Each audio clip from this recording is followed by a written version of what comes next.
Wonder, pages 105 to 117. The Punnett Square.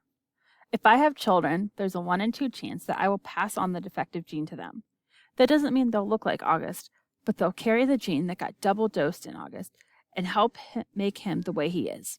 If I marry someone who has the same defective gene, there's a 1 in 2 chance that our kids will carry the gene and look totally normal. A 1 in 4 chance that our kids will not carry the gene at all, and a 1 in 4 chance that our kids will look like August. If August has children with someone who doesn't have a trace of the gene, there's a 100% probability that their kids will inherit the gene, but a 0% chance that their kids will have a double dose of it, like August. Which means they'll carry the gene no matter what, but they could look totally normal. If he marries someone who has the gene, their kids will have the same odds as my kids. This only explains part of August, that part that's explainable. There's the other part of his genetic makeup that's not inherited, but just incredibly bad luck. Countless doctors have drawn little tic-tac-toe grids for my parents over the years to try and explain the genetic lottery to them. Geneticists have used these Punnett squares to determine inheritance, recessive and dominant genes, probabilities, and chance. But for all they know, there's more they don't know. They can try to forecast the odds, but they can't guarantee them. They use terms like germline mosaicism, chromosome rearrangement, or delayed mutation to explain why their science is not an exact science. I like how the doctors talk. I like the sound of science. I like how words you don't understand explain things you can't understand. There are countless people under words like germline mosaicism, chromosome rearrangement, or delayed mutation. Countless babies who'll never be born, like mine. Out with the old. Miranda and Ella blasted off. They attached themselves to a new crowd destined for high school glory. After a week of painful lunches where all they would do is talk about people that didn't interest me, I decided to make a clean break for it. They asked no questions. I told no lies. We just went our separate ways. I didn't even mind after a while. I stopped going to lunch for about a week, though, to make the transition easier, and to avoid the fake, "Oh, shoot, there's no room for you at the table, Olivia." It was just easier to go to the library and read. I finished War and Peace in October. It was amazing. People think it's such a hard read, but it's really just a soap opera with lots of characters, people falling in love, fighting for love, dying for love. I want to be in love like that someday. I want my husband to love me the way the Prince Andrei loves Natasha. I ended up hanging out with a girl named Eleanor, who'd I'd known from my days at PS22, though we'd gone to different middle schools. Eleanor had always been a really smart girl. A little bit of a crybaby back then, but nice. I'd never realized how funny she was. Not a laugh-out-loud daddy funny, but full of great quips. And she never knew how lighthearted I could be. Eleanor, I guess, had always been under the impression that I was very serious. And as it turns out, she never liked Miranda and Ella. She thought they were stuck up. I gained entry through Eleanor to the smart kids table at lunch. It was a larger group than I'd been accustomed to hanging out with, and a more diverse crowd. It included Eleanor's boyfriend, Kevin, who would definitely become class president someday. A few techie guys, girls like Eleanor who were members of the yearbook committee and the debate club, and a quiet guy named Justin who had small round glasses and played the violin, and who had an instant crush on. When I'd see Miranda and Ella, who were now hanging out with a super popular set, we'd say, "Hey, what's up?" and move on. Occasionally Miranda would ask me how August was doing and then say, "Tell him I said hello." This I never did, not to spite Miranda, but because August was in his own world these days. There were times at home we never crossed paths. October 31st. Grants had died the night before Halloween. Since then, even though it's been 4 years, this has always been a sad time of the year for me. For Mom, too, though she doesn't always say it. Instead, she immerses herself in getting August's costume ready, since we all know Halloween is his favorite time of year. This year was no different. August really wanted to be a Star Wars character called Boba Fett. So Mom looked for Boba Fett costumes in August size, which strangely enough was out of stock everywhere. She went to every online store, found a few on eBay that were going for an outrageous amount, and finally ended up buying a Jango Fett costume that she converted into a Boba Fett costume by painting it green. I would say, in all, she must have spent 2 weeks working on the stupid costume. And no, I won't mention the fact that Mom has never made any of my costumes, because it really has no bearing on anything at all. The morning of Halloween, I woke up thinking about Grands, which made me really sad and weepy. Dad kept telling me to hurry up and get dressed, which stressed me out even more. And suddenly I started crying. I just wanted to stay home.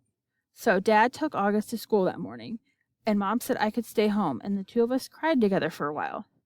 One thing I knew for sure, however much I missed Grands, Mom must have missed her more. All those times August was clinging to life after surgery, all those trips to the ER, Grands had always been there for Mom. It felt good to cry with Mom. For both of us. At some point, Mom had the idea of our watching The Ghost and Mrs. Mirror together, which was one of our all-time favorite black and white movies. I agreed that it was a great idea. I think I probably would have had this weeping session used it as an opportunity to tell Mom everything that was going on at school with Miranda and Ella, but just as we were sitting down in front of the DVD player, the phone rang. It was a nurse from August's school, calling to tell Mom that August had a stomachache and should be picked up. So much for the old movies and mother-daughter bonding. Mom picked up August, and at that moment he came home. He went straight to the bathroom and threw up. And then he went to his bed, pulled the covers over his head. Mom took his temperature and brought him some hot tea and assumed the August mom rule again. Via's mom, who had come out for a little while, was put away.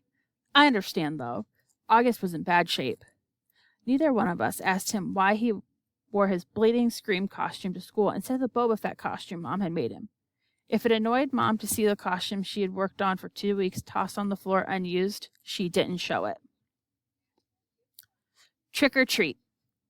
August said he wasn't feeling well enough to go trick-or-treating later in the afternoon, which was sad for him because I know how much he loved trick-or-treat, especially after it got dark outside.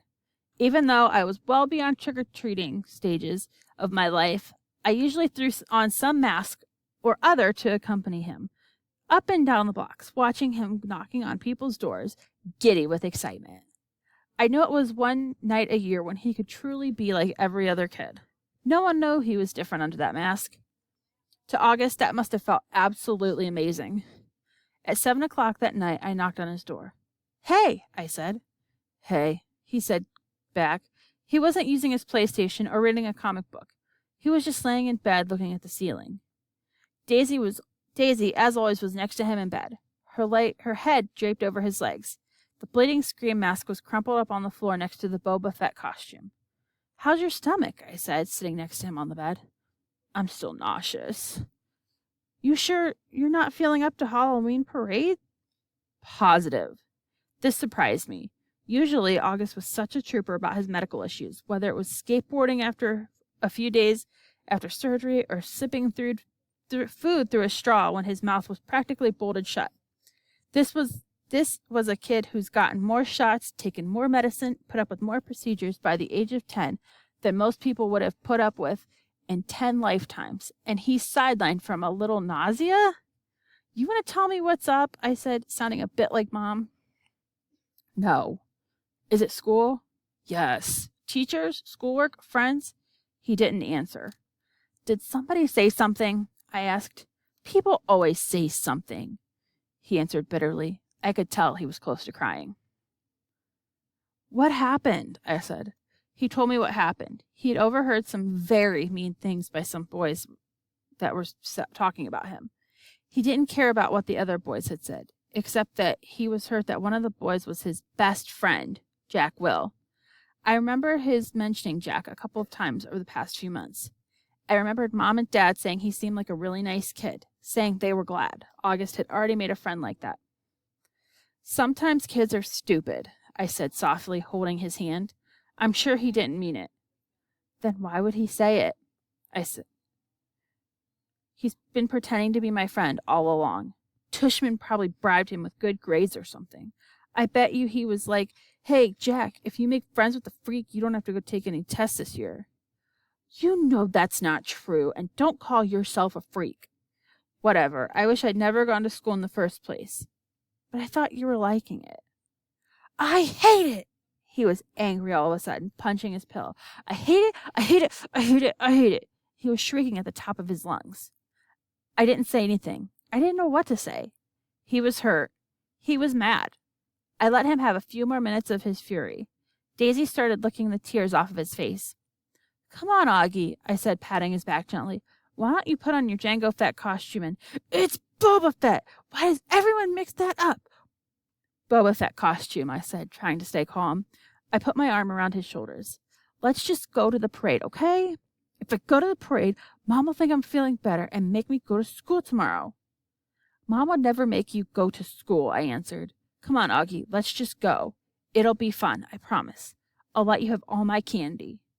He didn't argue. He got out of bed and slowly started pulling on his Boba Fett costume. I helped him adjust the straps and tighten the belt, and by the time he put his helmet on, I could tell he was feeling better.